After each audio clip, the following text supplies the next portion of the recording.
What is up, Hybrid Beasts? Bob here with the Hybrid Beast program, and today we are going to talk about high intensity cardio, intervals, sprints, things like that. Specifically, we're going to talk about whether you need to have an aerobic base before you do an anaerobic exercise. Okay, do you have to be fit before you can do high intensity exercise?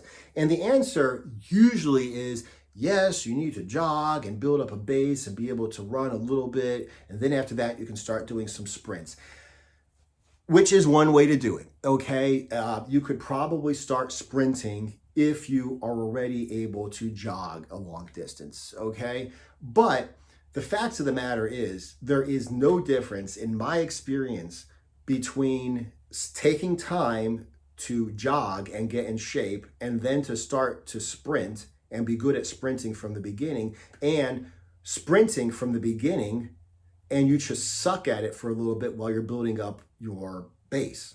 Okay, so I'm going to go ahead and give you an example of how this worked for me. Like when I was in the Army, I was in excellent physical condition. At one point, I was introduced to doing sprints. I think it was like a quarter-mile repeats or whatever. And, then maybe like 100 or 200 meter sprints. And like, I really got into that. Well, I was already in excellent running condition when I did that. So the first time I did these exercises, I was like, I obviously wasn't great at them because I hadn't practiced them. I hadn't trained my body for them, but I was already able to do something resembling sprinting because I was in great aerobic shape. Okay, fast forward several years, got out of the Army, stopped doing cardio, yada, yada, yada, and I started doing sprints again. Okay, now in my head, I was still in the shape I was when I was in the Army. Obviously, that wasn't the case, but that's where I was in my head. So I was like, I'm just going to go ahead and jog a lap, walk a lap, stretch, and then just start banging out 100-meter sprints. And what happened was I really couldn't do this, okay? Basically what happened is I would try to run the straightaway on a track and then like walk or slowly jog the curves. And then the 100-meter straightaway, I'd go ahead and try to sprint again. And at the end of the day, basically I just jogged like a little bit faster or walked really fast, around like the straightaways instead of sprinting. And then I walked around, the curves. And it took me a couple weeks. And then after a while, I was able to like run pretty fast in the straightaways and then like walk or jog the curves. And then after a while, after just like 3, 4, 5 weeks, I was able to do something resembling sprinting and walk or jog around the curves. So basically what I'm getting at here is like, if I had started jogging, I would probably be at that level the first time I did sprints.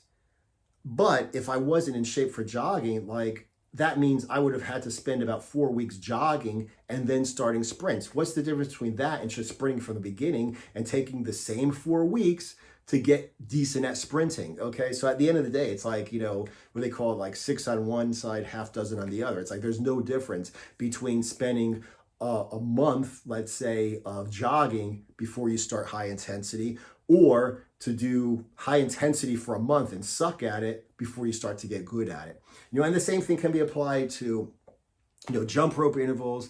The same thing can be applied to burpee intervals, plyometric intervals, etc. I mean, I've had guys doing, doing burpees, okay, who couldn't do burpees. I've had guys doing plyometric push-ups who couldn't do plyometric push-ups. Like plyometric push-ups, like you go down, push yourself off, clap your chest, push yourself off, clap your chest. Those are plyometric push-ups. I've had guys who started off by doing push-ups on their knees, partial range of motion, and then eventually they build up to doing full range of motion. Then they do push-ups on their feet, their hands on their feet, partial range of motion, full range of motion. And then they start to get to the point where they do push-ups on their feet, and then they push up really hard, and they push up really hard, and they push up really hard, and they push up really hard. Then they get to the point where they push up and they get a little bit of air time.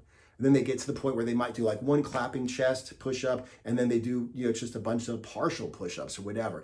And at the end of the day, yes, they do, no, they're not strong enough or fit enough to do the plyometric push-ups from the beginning. But by doing what they can, okay, they do better and better push-ups, and then they do more plyometric-ish push-ups, and eventually they are doing the same plyometric push-ups. So like I said, basically just do what you can, okay, and continue working towards where you want to be. You know, whether, like I said, whether that's, you know, jump rope intervals. You know, sometimes someone will, you know, go ahead and they'll like jump, jump, trip, start again, jump, jump, trip, jump, jump, trip, trip, jump, jump, you know, whatever, and not be able to go a minute of jumping rope and then take 15 seconds rest after they rested the whole minute, you know, and then they'll get to the point where they have the skill to jump rope for a couple steps, and then they don't have the wind, they don't have the endurance. Then they'll go ahead and get better and better and better and better. And at some point, they'll be like sprinting for 15 seconds, you know, running quick in place with a jump rope for 15 seconds, sprinting for 15 seconds, taking a 15-second break. But it all starts by just starting something, doing the best you can, sucking at it, both because of your condition and because of your skill. And like I said, and then after, you just get better and better and better. So no, I don't think that there's a reason to build an anaerobic base before you start doing high intensity work. Just like I said, do the best you can. And you know, eventually over time, you will build your way into doing it just like if you had built a base and then started doing the high intensity work.